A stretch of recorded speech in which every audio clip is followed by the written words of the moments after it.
Assalamualaikum warahmatullahi wabarakatuh. Pada kesempatan kali ini kita akan mempresentasikan jawaban pada mata kuliah studi kelayakan bisnis dengan judul Analisis Studi Kelayakan Bisnis pada Cimol Budget AA Gorontalo Raya yang disusun oleh saya Anissa Darussa Putri, Saya Nadia Aliatul Izzah, dan saya Riza Delia. kami dari kelas MJ 605. Mari kita simak penjelasan dari kita. Profil usaha. Cimol Budget AA Gorontalo Raya merupakan usaha kuliner UMKM yang bergerak di bidang makanan dan mulai beroperasi pada pertengahan tahun 2025 dengan sistem kemitraan franchise. Usaha ini berlokasi di Jalan Gorontalo Raya, RT 12 RW 1, Sungai Bambu, Tanjung Priok, Jakarta Utara, pada lokasi yang strategis, mudah dijangkau dan memiliki potensi pasar yang tinggi. Pemilihan usaha ini sebagai objek studi kelayakan bisnis didasarkan pada tingginya minat masyarakat, lokasi usaha yang ramai, serta kinerja penjualan yang cukup baik. Produk yang ditawarkan meliputi Cimol Budget AA original, mozzarella, isi daging, dan isi ayam dengan berbagai pilihan bumbu seperti balado, barbecue, keju, jagung, dan pedas. Keunggulan utama usaha ini terletak pada cita rasa yang khas, variasi produk yang beragam, harga yang terjangkau, serta dukungan sistem kemitraan dan pasokan bahan baku dari pusat. Dengan rata-rata penjualan sekitar 70 pieces per hari dan omset sekitar 1 juta rupiah per hari, Cimol Budget AA Gorontalo Raya memiliki peluang yang baik untuk terus berkembang dan meningkatkan daya saing industri kuliner. Produk yang ditawarkan Cimol Budget AA Gorontalo Raya menawarkan cimol premium dengan berbagai varian isian dan pilihan bumbu yang disajikan dalam kondisi fresh setiap hari. Produk dibuat menggunakan bahan baku yang berkualitas dari gudang pusat sehingga kualitas rasa dan standar produk tetap terjaga. Target pasar Cimol Budget AA Gorontalo Raya adalah seluruh lapisan masyarakat dengan fokus pada konsumen yang menyukai jajanan kekinian, makanan ringan yang praktis, dan harga yang terjangkau. Lokasi usaha yang berada di kawasan padat penduduk dengan area pemukiman, sekolah, dan aktivitas perdagangan memberikan potensi pasar yang luas dan berkelanjutan. Cimol Budget AA Gorontalo Raya menggunakan model bisnis kemitraan atau franchise, yaitu pengelolaan outlet menjalankan usaha dengan menggunakan merek, produk, dan sistem operasional dari pusat. Model ini memungkinkan mitra memperoleh dukungan dan pasokan bahan baku sekaligus menjalankan penjualan secara langsung kepada konsumen. Model kemitraan memberikan keuntungan berupa dukungan pasokan, produk yang sudah memiliki konsep dan variasi, sistem usaha yang lebih terarah, serta peluang pengembangan pasar. Keunggulan produk juga diperkuat oleh berbagai pilihan rasa, topping, dan isian yang menarik konsumen. Pendapatan utama berasal dari penjualan Cimol Budget AA kepada konsumen secara langsung, dengan rata-rata penjualan 70 pieces per hari dan offset sekitar 1 juta rupiah per hari. Usaha memiliki potensi pendapatan yang cukup baik. Bahan baku utama diperoleh dari gudang pusat di Pulau Gadung, Jakarta Timur, dan usaha dijalankan oleh 1 orang karyawan dengan jam operasional dari pukul 10 pagi sampai dengan 10 malam setiap harinya. Analisis aspek pasar. Kondisi pasar dan permintaan. Kondisi pasar cepat tumbuh. Tingginya minat masyarakat Jakarta Utara terhadap street food mendorong tingginya daya serap produk di kawasan Jalan Gorontalo Raya, Tanjung Priok. Segmen pasar utama didominasi oleh kelompok anak sekolah, pekerja kantoran, dan ibu rumah tangga yang menginginkan camilan praktis. Daya beli konsumen sangat responsif terhadap kisaran harga terjangkau, yaitu Rp10.000 sampai dengan Rp17.000 per porsinya. Dengan rata-rata penjualan perharinya kurang lebih 70 pieces dan omset kurang lebih Rp1 juta per harinya. Penawaran atau supply. Pasokan bahan baku terjamin yang diperoleh langsung dari gudang pusat Pulau Gadung melalui sistem pemesanan H-1. Ketersediaan stok stabil didukung dengan kemudahan sistem pengiriman darurat apabila terjadi lonjakan pembelian yang mendadak. Standar kualitas konsisten dengan mengikuti SOP franchise sehingga variasi isi dan bumbu terjaga mutunya. Untuk peta persaingan dan juga keunggulan, kondisi persaingan cukup ketat dari sesama pedagang street food, dari cilok, cireng, basreng di sekitar area lokasi. Keunggulan diferensiasi, memiliki aneka isian khas, ada mozza, beef, ayam, serta pilihan bumbu beragam yang disukai oleh konsumen. Hambatan masuk atau barrier to entry, cenderung rendah menurut inovasi produk secara terus-menerus. Peluang dan prospek usaha pemasaran digital dan online food. Peluang perluasan omset melalui kemitraan platform pesan antar GoFood, GrabFood, dan promosi TikTok atau Instagram. Inovasi varian dan produk frozen. Potensi pengembangan menu dan paket bundling hemat. Selain itu, produk dapat dikembangkan dalam bentuk frozen food sehingga memiliki masa simpan yang lebih panjang. Pengembangan lokasi strategis. Kawasan Jalan Gorontalo Raya yang padat lalu lintas memberikan prospek keberlanjutan bisnis yang sangat menjanjikan. Lokasi yang strategis juga dapat mendukung layanan take away dan pesan antar. Analisis aspek pemasaran. Segmentasi pasar demografis mencangkup anak sekolah, remaja, pekerja kantoran, ibu rumah tangga, hingga masyarakat umum. Geografis berfokus pada konsumen di sekitar Jalan Gorontalo Raya dan juga yang dapat dijangkau melalui layanan pesan antar. Psikografis, konsumen yang menyukai jajanan street food, makanan kekinian, cita rasa yang beragam, harga terjangkau, dan produk yang praktis sebagai cemilan. Perilaku, konsumen yang membeli sebagai camilan saat istirahat sekolah, waktu istirahat kerja, serta beraktivitas maupun untuk dikonsumsi bersama keluarga. Target pasar, target utama adalah anak sekolah dan remaja. Target berikutnya adalah pekerja kantoran, ibu rumah tangga, dan juga keluarga menjadi target tambahan karena produk dapat dijadikan camilan untuk anggota keluarga. Positioning, cimol kekinian dengan cita rasa khas, pilihan isian dan bumbu yang beragam, serta harga yang terjangkau. Strategi pemasaran untuk strategi produk dengan mempertahankan cita rasa dan kualitas produk secara konsisten, menawarkan berbagai pilihan cimol bojot original, mozzarella beef dan ayam, menyediakan pilihan bumbu seperti balado, barbecue, keju, jagung bakar dan pedas, dan melakukan inovasi berupa varian rasa baru, tingkat kepedasan, topping, menu musiman dan paket hemat untuk mengikuti perubahan selera konsumen. Untuk strategi harga, mempertahankan harga yang terjangkau dan kompetitif sehingga dapat menjangkau pelajar, pekerja, keluarga dan juga masyarakat. Membuat paket bundling atau paket hemat untuk meningkatkan jumlah pembelian dalam satu transaksi, dan juga memberikan promo pada periode tertentu untuk menarik konsumen baru sekaligus meningkatkan pembelian ulang. Untuk strategi promosi dengan mengoptimalkan Instagram, TikTok, Facebook, dan WA bisnis sebagai media promosi, membuat konten berupa foto, video produk, varian rasa, proses penyajian, promo, dan testimoni pelanggan, memanfaatkan food influencer atau micro influencer untuk meningkatkan brand awareness, dan memberikan promo, voucher, dan promo loyalitas untuk mempertahankan pelanggan. Untuk strategi distribusi, yang pertama mempertahankan gerai fisik di lokasi strategis Jalan Gorontalo Raya, memperluas jangkauan melalui layanan pesan antar makanan, dan mengoptimalkan kanal online agar konsumen yang berada di luar area gerai tetap dapat melakukan pembelian. Untuk bauran pemasaran, marketing mix 4P, product, price, place, promotion. Untuk produk, menawarkan cimol dengan berbagai pilihan isian topping dan bumbu seperti original, mozzarella, beef, ayam balado, barbecue, keju, jagung bakar, dan pedas. Inovasi produk dilakukan melalui varian baru, menu musiman, dan paket hemat. Untuk price, menetapkan harga terjangkau dan kompetitif. Untuk place, mengandalkan lokasi gerai di Jalan Gorontalo Raya yang strategis dan mudah diakses. Dan untuk promotion, dengan memanfaatkan Instagram, TikTok, Facebook, dan WA bisnis. Untuk analisis aspek teknik dan teknologi. Analisis proses operasional. Cimol Bojot AA Gorontalo Raya menjalankan usaha dengan sistem kemitraan sehingga operasional mengikuti standar yang ditetapkan oleh pemilik merek. Bahan baku diperoleh dari gudang pusat di Pulau Gadung, Jakarta Timur. Apabila terjadi peningkatan permintaan dan stok tidak mencukupi, mitra dapat melakukan pemesanan tambahan pada hari yang sama dan bahan baku dikirim langsung oleh pusat. Tahap operasional secara umum meliputi penerimaan bahan baku, lalu penyimpanan, persiapan bahan, proses penggorengan, pemberian bumbu, pengemasan, dan juga pelayanan dan penjualan kepada konsumen. Kendala operasional yang perlu diperhatikan adalah ketika jumlah pembeli meningkat dan suhu minyak yang terlalu panas dapat menyebabkan cimol meledak saat proses penggorengan.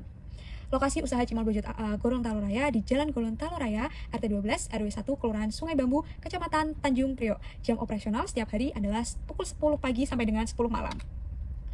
Kapasitas produksi. Berdasarkan hasil wawancara, penjualan rata-rata mencapai sekitar 70 pieces per harinya dengan omset rata-rata sekitar 1 juta rupiah per hari.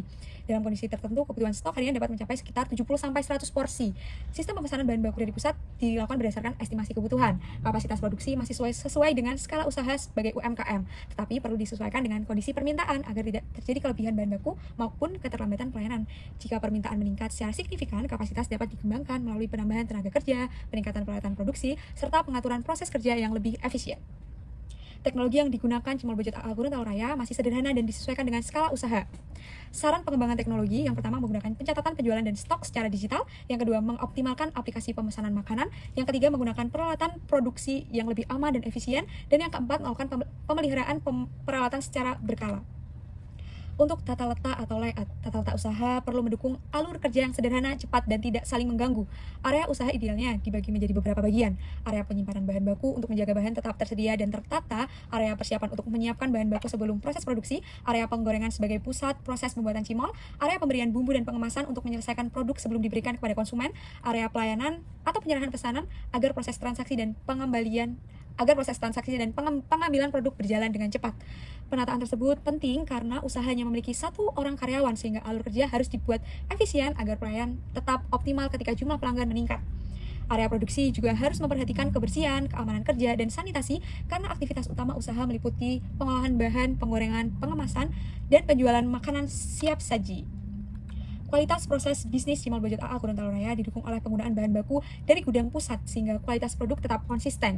Sistem kemitraan juga memberikan standar operasional sebagai pedoman dalam menjalankan usaha. Selain itu, pelayanan perlu dilakukan secara cepat, ramah, dan responsif serta didukung dengan kebersihan area produksi dan pelayanan yang terjaga. Untuk meningkatkan kualitas proses bisnis, usaha perlu menetapkan SOP yang jelas, melakukan peralatan secara berkala, memberikan pelatihan hygiene dan sanitasi kepada karyawan, serta melakukan evaluasi operasional secara rutin. Selanjutnya, analisis aspek manajemen dan organisasi. Analisis struktur organisasi, Cimol Bojot AA memiliki struktur yang sederhana karena masih berada di skala UMKM. Struktur organisasinya yaitu ada pemilik atau mitra, kemudian ada pengelolaan usaha dan pengawasan, yang di bawah pengelolaan usaha itu ada karyawan, serta operasional gerainya.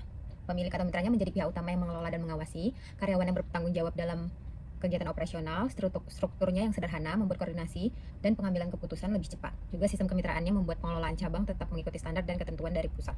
Selanjutnya, pembagian tugas dan tanggung jawabnya sebagai pemilik atau mitra, yaitu tugas dan tanggung jawabnya mengelola usaha, mengawasi operasional, mengatur keuangan, dan melakukan pemesanan bahan baku serta mengevaluasi. Kalau karyawan, menyiapkan dan mengelola produk, melayani pelanggan, menjaga kebersihan gerai, melakukan pengecekan persediaan dan membantu kegiatan operasional hariannya.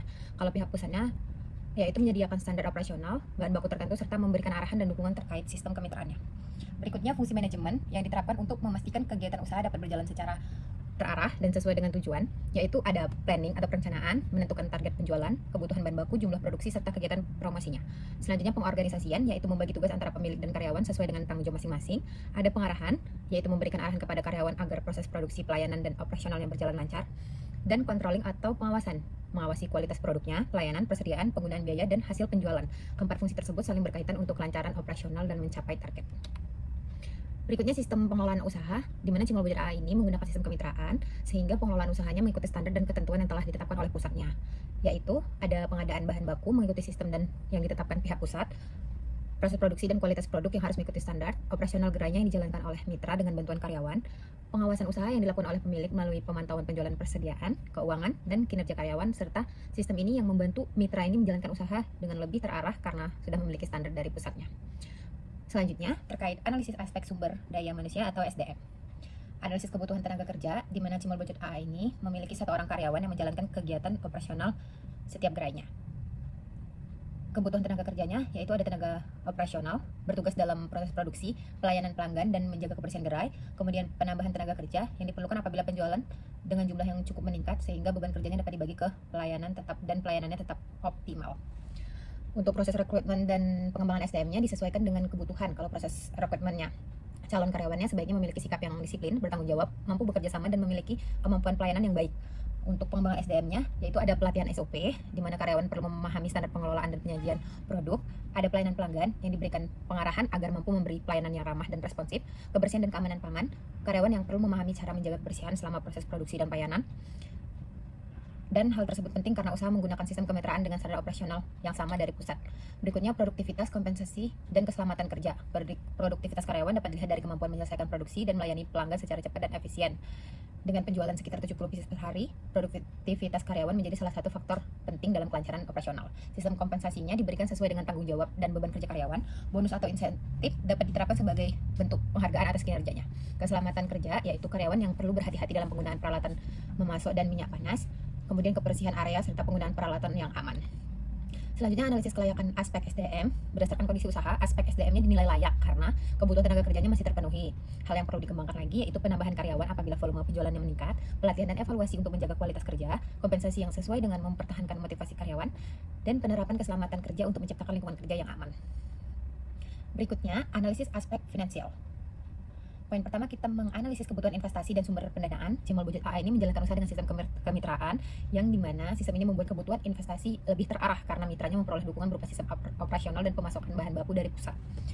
Kebutuhan investasinya itu meliputi investasi awal, yaitu untuk kemitraan peralatan dan persiapan gerai, modal kerja yang digunakan untuk pembelian bahan baku dan biaya operasional, serta sumber pendanaan yaitu modal usaha yang berasal dari pihak mitranya dan perlu dikelola secara terpisah.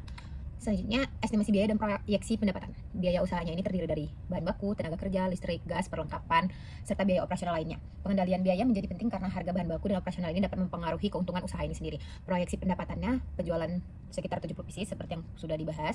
Omsetnya rata-rata sekitar 1 juta per hari.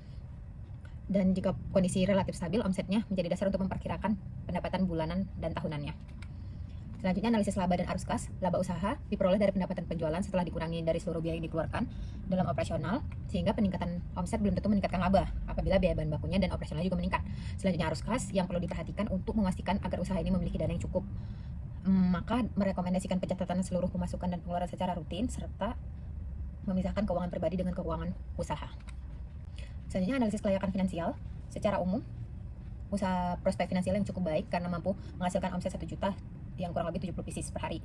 Namun kelayakannya ini perlu didukung oleh pengendalian biaya operasional dan bahan baku, pencatatan keuangan yang rutin dan transparan, pemisahan uang pribadi dengan uang usaha, penggunaan anggaran dan evaluasi laba rugi secara berkala, dan penyediaan dana cadangan untuk menghadapi kenaikan biaya atau penurunan penjualan. Berikutnya, analisis aspek ekonomi, sosial, dan politik. dampak ekonominya dulu, yaitu menciptakan lapangan kerja yang bermanfaat juga bagi masyarakat. Kemudian mendorong perputaran ekonomi lokal, yaitu aktivitas dan kunjungan konsumen ini meningkatkan aktivitas ekonomi usaha di sekitar lokasi juga. Kemudian menyediakan produk terjangkau, harga yang relatif terjangkau ini membuat produk dapat dinikmati berbagai kalangan, dan mendorong kewirausahaan. Keberadaan dan pengembangan usaha dapat menjadi contoh bagi masyarakat untuk melihat peluang bisnis kuliner serta munculnya usaha baru. Selanjutnya dampak sosialnya, yaitu yang pertama membangun interaksi sosial, yaitu antara si pemilik, karyawan, pelanggan, dan masyarakat sekitarnya. Kemudian meningkatkan hubungan dengan pelanggan, di mana pelayanan yang ramah dan komunikasi yang baik bisa menciptakan kenyamanan, kepercayaan, dan loyalitas dari pelanggan. Melestarikan kuliner tradisional dengan adanya inovasi rasa, isiannya, dan penyajiannya. Kemudian potensi dampak yang perlu dikelola, penggunaan pengemasan sekali pakai dapat meningkatkan volume sampah. Sementara lonjakan pembeli pada jam tertentu berpotensi menimbulkan keramaian. Selanjutnya, dukungan dan hambatan kebijakan pemerintah. Dukungan pemerintah yaitu kemudahan perizinan, karena NIB-nya membantu legalitas dan kemudahan administrasi. Selanjutnya pelatihan dan pendampingan UMKM, membantu meningkatkan kemampuan, pengelolaan dan pengembangan usaha, digitalisasi pemasaran yaitu membuka peluang promosi melalui platform digital, kemudian pengembangan UMKM. Selanjutnya hambatan yang perlu diantisipasi yaitu kenaikan harga bahan baku yang meningkatkan biaya produksi, penyesuaian upah minimum yang berpotensi meningkatkan biaya tenaga kerja, standar keamanan dan kebersihan pangan yang perlu untuk dipenuhi, serta persaingan usaha kuliner yang semakin tinggi sehingga diperlukan inovasi produk, pelayanan, dan pemasarannya. Berikutnya peluang pengembangan yaitu pasar kuliner yang luas, pemasaran digital bisa dari Instagram, TikTok, Facebook, dan layanan pesan antar daerah. Kemudian lokasi strategis yaitu di Jalan Gorontalo yang mudah diakses, dan inovasi produk yang banyak variannya, serta promosi dan kolaborasi, konten kreatif, program promo, dan kolaborasi dengan influencer dapat meningkatkan brand awareness dan menarik pelanggan baru. Selanjutnya, analisis aspek lingkungan industri. Ada pelanggan cimol yaitu anak sekolah karena harganya terjangkau dan sesuai selera Gen Z. Kemudian pekerja kantoran yang membeli cimol ini sebagai cemilan biasanya, terus ibu rumah tangga yang juga memanfaatkannya sebagai cemilan keluarga. Potensi dan strateginya, pangsa pasar relatif luas dan beragam, menjaga kualitas produk, kebersihan dan pelayanan, mengembangkan variasi menu sesuai kebutuhan konsumen, memanfaatkan media sosial dan layanan pemesanan daring. Selanjutnya pesaing cimol budget AA, yaitu ada penjual cimol menawarkan produk sejenis dengan variasi rasa dan harga yang kompetitif. Cilok dan cireng, produk jajanan yang berbahan dasar tepung yang menjadi alternatif bagi konsumen. Bakso goreng dan street food, yaitu menjadi pilihan cemilan lain dengan target pasar yang serupa, dan bakso goreng dan street food. Persaingan semakin luas melalui promosi dan layanan pemesanan makanan secara daring. Pemasok cimol budget AA yaitu sumber pemasukannya seluruh bahan baku diperoleh dari gudang Pulau Gadung, Jakarta Timur. Pasokan tambahannya jika terjadi lonjakan pembeli dan stok habis dapat dilakukan pemesanan tambahan pada hari yang sama dan dikirim langsung dari pusatnya. Selanjutnya pemesanan rutin yang dilakukan H-1 sebelum untuk memenuhi operasional harian dan kebutuhan stok yang sekitar 770-100 porsi dengan rata-rata omset 1 juta per hari. Dampaknya terhadap kelayakan usaha yaitu menjamin kontinuitas produksi, meminimalkan risiko kekurangan bahan baku, memenuhi permintaan saat terjadi lonjakan pembeli, dan menjaga kelancaran operasional outlet. Ancaman pendatang baru yaitu modalnya relatif kecil, produksinya sederhana, pemasaran digital, dan minat street food yang tinggi. Berikutnya produk substitusi cimol budget AA. Produk substitusinya yaitu ada cilok dan cireng, batagor dan bakso goreng, ketang goreng dan sosis bakar, ayam goreng dan crisp dan kebab, dan camilan kemasan lainnya. Strategi menghadapi produksi ini yaitu mempertahankan kualitas, inovasi menu, varian rasa, dan pelayanan yang baik untuk meningkatkan kepuasan dan loyalitas pelanggan. Oke, selanjutnya saya akan menjelaskan tentang analisis aspek yuridis.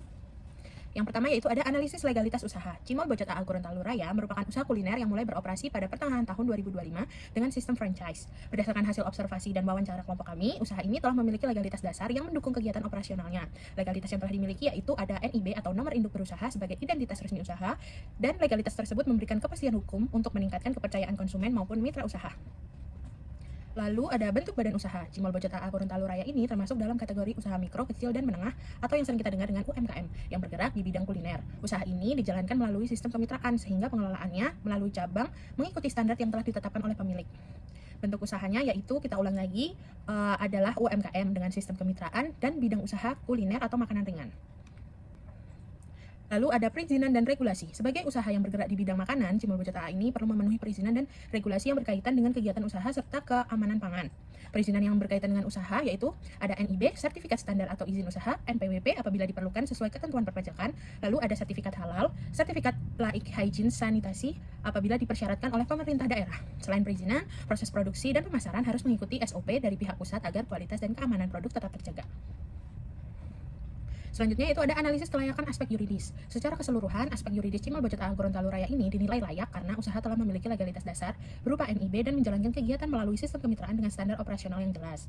Hal-hal yang perlu diperhatikan ke depannya yaitu memastikan seluruh perizinan tetap aktif dan sesuai ketentuan, memenuhi persyaratan terkait keamanan dan hygiene pangan, menjalankan kegiatan usaha sesuai regulasi yang berlaku, dan yang terakhir melengkapi perizinan atau tambahan apabila usaha mengalami pengembangan. Selanjutnya yaitu ada analisis aspek lingkungan hidup. Identifikasi dan analisis dampak lingkungan. Yang pertama yaitu ada limbah padat dan B3, bahan berbahaya dan beracun. Penumpukan sisa bahan baku, kemasan bekas, dan limbah medis kimia jika ada. Dan potensi pencemaran tanah akibat pembuangan sampah yang tak terpilah. Lalu yang kedua ada limbah cair atau sanitasi, air limbah sisa proses produksi atau domestik yang dapat mencemari saluran air atau air tanah. Lalu yang ketiga ada konsumsi energi dan emisi karbon dari penggunaan listrik yang berlebih dan emisi dari kendaraan distribusi serta penggunaan mesin operasional. Dan yang keempat ada penggunaan sumber daya alam, eksploitasi air tanah berlebihan dan penggunaan kertas atau bahan sekali pakai. Selanjutnya ada strategi pengelolaan dan mitigasi dampak. Kita bisa melakukan yang pertama penerapan prinsip 3R dan pengolahan limbah dengan cara reduce, reuse, dan recycle serta penyediaan instalasi pengolahan air limbah sederhana sebelum dibuang ke saluran umum. Lalu kita juga bisa melakukan efisiensi energi dan decarbonization dengan menggunakan peralatan yang hemat energi seperti LED, mesin inverter, dan pemanfaatan pencahayaan alami. Lalu yang ketiga ada konservasi air dan digitalisasi dengan melakukan implementasi sistem paperless berbasis digital untuk operasional internal dan pemasangan keran hemat atau yang sering kita ketahui dengan water saving feature. Selanjutnya ada monitoring, kebijakan berkelanjutan, dan kepatuhan. Program monitoring berkala ini berisikan kegiatan evaluasi periodik terhadap jejak karbon dan volume limbah bulanan. Selanjutnya ada audit internal kelayakan fasilitas, pengolahan limbah, dan keselamatan kerja. Lalu dari sisi kepatuhan regulasi dan perizinan, pemenuhan dokumen lingkungan hidup sesuai regulasi pemerintah seperti SPPL atau UKL, UPL. Selain itu ada pengurusan izin pengolahan limbah resmi dari instansi terkait. Dan yang terakhir yaitu ada budaya hijau dan tanggung jawab sosial, pelatihan dan edukasi terkait budaya hemat energi bagi seluruh karyawan, dan program CSR lingkungan, yaitu berupa penghijauan area sekitar usaha yaitu di wilayah Gorontalo Raya. Selanjutnya ada analisis resiko. Yang pertama yaitu ada resiko operasional yang merupakan salah satu resiko yang berdampak tinggi. Potensi resiko ini memiliki kegagalan kualitas produk, dalam kurungnya yaitu rasa yang tidak konsisten, kecelakaan kerja karena minyak yang terlalu panas, serta gangguan pasokan bahan baku dan kerusakan alat produksi. Lalu yang kedua ada resiko sumber daya manusia. Di tahap resiko SDM ini dia berdampak sedang, dengan potensi resikonya yaitu tingkat perputaran karyawan atau turnover yang tinggi, kelalaian dalam pelayanan konsumen, serta kurangnya pemahaman higienitas dan sanitasi pangan. Strategi mitigasi yang bisa kita lakukan yaitu dengan melakukan pemberian insentif atau bonus apabila target melebihi dari ketentuan yang sudah ada. Selanjutnya yaitu ada risiko keuangan dengan dampak yang tinggi. Potensi risiko ini yaitu defisit arus kas, pencampuran keuangan pribadi dan bisnis, serta keterbatasan modal kerja saat terjadi fluktuasi harga bahan baku. Mitigasi yang bisa dilakukan yaitu dengan pencatatan kas harian secara disiplin, menggunakan sistem aplikasi pos atau digital, pembentukan dana cadangan darurat minimal 10% dari laba, dan efisiensi biaya operasional. Yang keempat ada risiko pemasaran dengan dampak yang sedang. Potensi risiko ini yaitu persaingan ketat dari pelaku usaha sejenis. Yang bisa kita lakukan sebagai bahan mitigasi yaitu inovasi varian rasa musiman dan paket promo bundling, pengelolaan media sosial secara aktif dan responsif terhadap keluhan, serta program loyalitas pelanggan. Selanjutnya ada resiko teknologi dengan dampak yang cukup rendah. Potensi dari resiko teknologi ini yaitu seperti gangguan pada aplikasi kasir, sistem pembayaran kris atau e-wallet yang sedang down, serta kendala jaringan. Mitigasi yang bisa dilakukan yaitu menyediakan opsi pembayaran tunai sebagai cadangannya, menggunakan aplikasi kasir yang mendukung fitur offline mode, dan menyiapkan koneksi internet sendiri. Dan yang terakhir yaitu resiko eksternal dan hukum dengan dampak yang sedang. Potensi resiko dari eksternal dan hukum ini yaitu berupa kenaikan harga bahan baku akibat inflasi, perubahan regulasi perizinan, cuaca ekstrim yang mengganggu penjualan secara langsung, serta isu lingkungan. Mitigasi yang bisa dilakukan yaitu kelengkapan izin usaha atau NIB dan halal, kerjasama pengelolaan limbah minyak jelantah dengan pengumpul atau bank sampah, dan fleksibilitas penyesuaian porsi. Kesimpulan dari materi yang telah saya dan teman-teman saya jelaskan yaitu yang pertama ada aspek pasar dan pemasaran, yaitu Cimol Bojot AA ini memiliki pasar yang jelas dan responsif. Pelajar, pekerja, keluarga di lokasi strategis Jalan Gorontalo Raya, Jakarta Utara, dengan penjualan relatif stabil mencapai 70 piece perharinya dengan omset rata-rata 1 juta per hari. Lalu yang kedua ada aspek teknik dan operasional. Alur rantai pasok terjamin melalui sistem kemitraan dengan pasokan bahan baku yang terpusat dari Pulau Gadung. Ketiga ada aspek keuangan, mampu menghasilkan cash flow harian yang baik dan memiliki potensi pendapatan yang menjanjikan. Dan yang keempat yaitu ada aspek legalitas dan yuridis yang telah memiliki identitas legalitas dasar berupa NIB. Sehingga Cimol Bojot AA Gorontalo Raya ini bisa kita berikan hasil pendirian usahanya yaitu layak dengan catatan perbaikan, perlu optimalisasi mitigasi resiko pada proses pencatatan keuangan, penanganan limbah yaitu minyak goreng bekas, serta penerapan K3 terutama saat menggoreng. Lalu rekomendasi pengembangan bisnis yang bisa dilakukan. Untuk jangka pendek kita bisa melakukan 5 hal, yaitu yang pertama pencatatan digital, optimalisasi online food delivery, peningkatan standar K3 dan keselamatan. Lalu yang keempat ada strategi promosi bundling dan pengelolaan limbah minyak. Untuk rekomendasi jangka panjangnya yaitu kita bisa melakukan inovasi produk frozen food. Lalu yang kedua ada pemasaran digital dan influencer. Ketiga ada ekspansi cabang atau gerai baru dengan membuka gerai baru di titik-titik strategis lainnya di wilayah Jakarta Utara atau bahkan kota lainnya. Lalu ada pengembangan menu musiman, menghadirkan varian rasa atau topping baru secara berkala untuk mencegah kejenuhan konsumen. Dan yang terakhir yaitu sertifikasi tambahan apabila diperlukan nantinya. Lalu lesson learn yang bisa kita dapatkan dari materi studi kelayakan bisnis ini yaitu yang pertama ada integrasi komprehensif antar aspek dengan cara memahami bahwa kelayakan bisnis tidak hanya diukur dari aspek finansial tetapi harus imbang dengan legalitas, kelancaran operasional serta aspek lingkungan hidup. Lalu ada pentingnya standarisasi kemitraan dengan mengetahui keunggulan sistem franchise dalam menjaga konsistensi mutu produk dan kepastian rantai pasok bahan baku. Yang ketiga ada manajemen risiko terencana, keempat ada adaptasi digitalisasi UMKM, dan yang terakhir yaitu kerjasama tim dan analisis realistis dengan mengasah kemampuan berkolaborasi dalam mengolah data lapangan berupa wawancara dan observasi menjadi analisis akademis yang objektif dan terukur. Terima kasih atas atensinya. Mohon maaf apabila ada salah kata dan perbuatan. Semoga bermanfaat.